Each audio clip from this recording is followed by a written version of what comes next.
గత ప్రభుత్వం సాగునీటి ప్రాజెక్టులను నిర్లక్ష్యం చేసిందన్నారు మంత్రి కోమటిరెడ్డి వెంకటరెడ్డి. ఎస్ఎల్బీసీ ప్రాజెక్టుకి 3000 కోట్లు కేటాయిస్తే ఇప్పటికే పూర్తయ్యేదన్నారు. బీఆర్ఎస్ పాలనలో విద్యా వ్యవస్థ అస్తవ్యస్తం అయిందన్నారు మంత్రులు.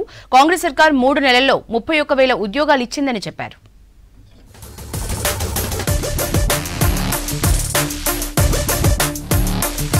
బీఆర్ఎస్ హయాంలో ఎస్ఎల్బీసీ ప్రాజెక్టు నిర్లక్ష్యానికి గురైందన్నారు మంత్రి కోమటిరెడ్డి వెంకటరెడ్డి. ఎస్ఎల్బీసీ ప్రాజెక్టును 3 ఏళ్లలో పూర్తి చేస్తామని చెప్పారు. కాళేశ్వరం ప్రాజెక్టును 1,00,000 కోట్లతో నిర్మించి ప్రజాధనాన్ని వృధా చేశారన్నారు కోమటిరెడ్డి. ఎస్ఎల్బీసీకి 3,000 కోట్లు ఇచ్చి ఉంటే ఇప్పటికే పూర్తయ్యేదన్నారు. దేవరకొండలో కాంగ్రెస్ నేతలతో కలిసి పలు అభివృద్ధి పనులు ప్రారంభించారు మంత్రి కోమటిరెడ్డి వెంకటరెడ్డి. మహిళా రిజర్వేషన్ల కోసం ధర్నా చౌక్ లో నిరసనలు చేస్తున్న కవిత ఇన్నాళ్లు ఏం చేశారని ప్రశ్నించారు కోమటిరెడ్డి. ఆరు గ్యారంటీలతో పాటు ఇలాంటి ప్రతి ప్రాజెక్టు పాలమూరు రంగారెడ్డి ప్రాజెక్టు ఇందిరమ్మ ఇల్లు రేపు శ్రీరాముని పాదాల దగ్గర కమ్మల్ విద్యార్థి మినిస్టర్ గా రేపు 11 గంటలకు అక్కడ శంకుస్థాపన చేస్తున్నాం. 2.5 ఏళ్లలో శ్రీశైల సొరంగ మార్గాన్ని ఢిల్లీ ప్రాజెక్టుని రాష్ట్రం ఏర్పడి 10 ఏళ్లు దాటినా గత ప్రభుత్వం కాకతీయ యూనివర్సిటీని పట్టించుకోలేదన్నారు మంత్రి పొంగులేటి శ్రీనివాసరెడ్డి. కాంగ్రెస్ ప్రభుత్వం విద్యా వైద్య రంగానికి అధిక ప్రాధాన్యత ఇస్తోందన్నారు. వరంగల్లోని కాకతీయ యూనివర్సిటీలో కేయూ హబ్ భవనాన్ని ప్రారంభించారు. ఆ తర్వాత వర్సిటీ కాంపౌండ్ వాల్కు శంకుస్థాపన చేశారు మంత్రులు పొంగులేటి, సీతక్క, కొండా సురేఖ. ప్రభుత్వం ఏర్పడిన 75 రోజుల్లోనే 31,000 ఉద్యోగాలు ఇచ్చామన్నారు. ఏడాదిలోనే 2 లక్షల ఉద్యోగాలు ఇస్తామని చెప్పారు. రేపు ఇందిరమ్మ ఇళ్ల కార్యక్రమం ప్రారంభం కాబోతోందన్నారు మంత్రులు.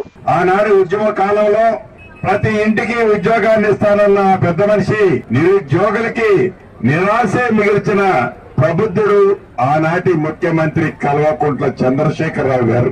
ఇందిరమ్మ రాజ్యం వచ్చిన మొదటి సంవత్సరంలోనే 2 లక్షల ఉద్యోగాలు ఇస్తామని మన ప్రభుత్వం చెప్పింది లగాయితూ 72 రోజులలో 31,000 ఉద్యోగాలు ఇచ్చిన ఘనత మీ ప్రభుత్వం, ఇందిరమ్మ ప్రభుత్వానికి. పేదలు ఉన్నటువంటి మహిళలకు ఉచితంగా బస్సు ప్రయాణం ఇచ్చి ప్రతి ఇంట్లో ప్రతి మహిళ 5-6 వేల యొక్క భారం వాళ్ళ మీద పడకుండా తగ్గించింది కాంగ్రెస్ ప్రభుత్వం. సీఎం రేవంత్ రెడ్డి గారి నాయకత్వంలో ఉన్నటువంటి కాంగ్రెస్ ప్రభుత్వం అని తెలియజేస్తా ఉన్నాను. ఈ రోజు నిరుద్యోగ మహిళలకు నిరుద్యోగ యువతకు వేలాది ఉద్యోగాలు ఇస్తా అంటే జీవో నెంబర్ 3 ద్వారా మహిళలకు అన్యాయం చేస్తారని దొంగ దీక్షలు చేస్తాను. ఈ రోజు ఇన్ని 260 కోట్ల శంకుస్థాపనలు ఇక్కడ చేశాము అని అంటే ఈ రోజు రేవంత్ రెడ్డి గారి దయ వల్ల, మన మీద ఉన్న అభిమానం వల్ల, అభివృద్ధి మీద ఉన్న ఆకాంక్ష వల్ల అని చెప్పి నేను గర్వంగా చెప్తా ఉన్నాను. దేశానికి సుప్రీంకోర్టు మాజీ ప్రధాన న్యాయమూర్తి ఎన్వి రమణ చేసిన సేవలు మరవలేనన్నారు మంత్రి తుమ్మల నాగేశ్వరరావు. ఖమ్మంలో ఎన్వి రమణ ఆత్మీయ సమ్మేళనంలో పాల్గొన్నారు మంత్రి తుమ్మల. ఎన్నో క్లిష్టమైన సమస్యలకు రమణ పరిష్కారం చూపించారని కొనియాడారు. మన తెలుగువాడు సుప్రీంకోర్టు ప్రధాన న్యాయమూర్తిగా నిలబడటం మనందరికీ గర్వకారణం. ఎంపీలంటే వస్తుంటారు పోతుంటారు, ఆడతోటి పెద్ద ఇది లేకపోయినా శాశ్వతమైనటువంటి కీర్తి తెలుగువాడికి కోకా సుబ్బారావు గారి తర్వాత రమణ గారికి దక్కటం మన జాతి గౌరవం అని చెప్పి మీకు ఈ సందర్భంగా మనం చేస్తున్నాం. ఆయన ఆ జాతికి తగ్గట్టుగానే ఆ పదవికి వన్నె తెచ్చారు. ఆటలతో ఆరోగ్యం, మానసిక ప్రశాంతత దొరుకుతుందన్నారు రవాణా శాఖ మంత్రి పొన్నం ప్రభాకర్. సిద్దిపేట జిల్లా స్థాయి కబడ్డీ పోటీలను పోతారం గ్రామంలో కృష్ణ కబడ్డీ క్లబ్ ఆధ్వర్యంలో ప్రారంభించారు.